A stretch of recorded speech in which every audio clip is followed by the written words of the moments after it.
আমার কাছে এখন কিচ্ছু নেই। ঘরটা মেরামত করবেন মাত্র আমার কাছে কোনো ক্ষমতা নেই। দরবাইকে সাহায্য না করলে আমার কাছে কোনো ক্ষমতা নেই। 8 সেকেন্ডে আসিলাম, 8 সেকেন্ডে তো আবার ফিরিয়ে আসি। এখন 8 সেকেন্ডে কদিন থাকবো? এখন নিজের ঘরে বাইরে তাই কোনো মানুষ খুঁজে ফিরে আনি হলে দুটো খাইতে হইব। ঘরের প্রতি মায়া আছে গতি ঘরে আই ফিরিয়ে আসি। দরবাইয়ের কাছে আই মরমু দেশবাসীর কাছে। এখানে তো 8 সেকেন্ডে কেউ নেই, এখানে তো দরবাই আছে, নিজের এলাকার লোক আছে। মরতে লাগলে এলাকার লোকেরা চাইব, এলাকার লোকেরা হানিকর দলিল দিব। এলাকার লোক ছাড়া আমার আর কোনো কেউ নাই। বহু কষ্ট করে কথা করছি। এখন আমাদের মাদ্রাসা শাহিন হুজুর নাম, শাহিন হুজুর একটা টিনিকল দিছিল, টিনিকলটা হানিয়ে চলে গেছে।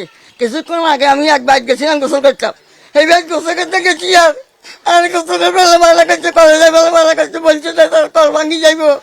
আমরা কলে আসে না, আমি কলে তো চলে আসি, আর একবার যাই গোসল গোসল করে আসি। আমার কাছে এখন কিচ্ছু নেই।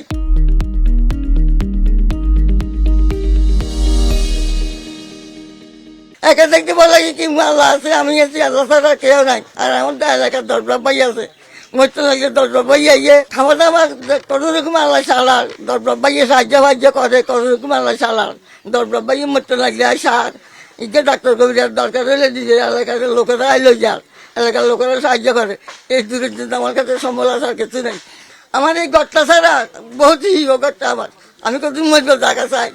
আমার এই ঘরটা তো আমি মরতে পারি, আমরা মরবে কোনো কোনো চলকুন নেই, কোনো বাবা কি আর বাড়ি নাই।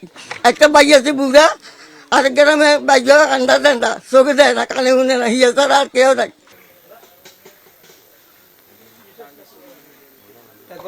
লালপুরি স্যার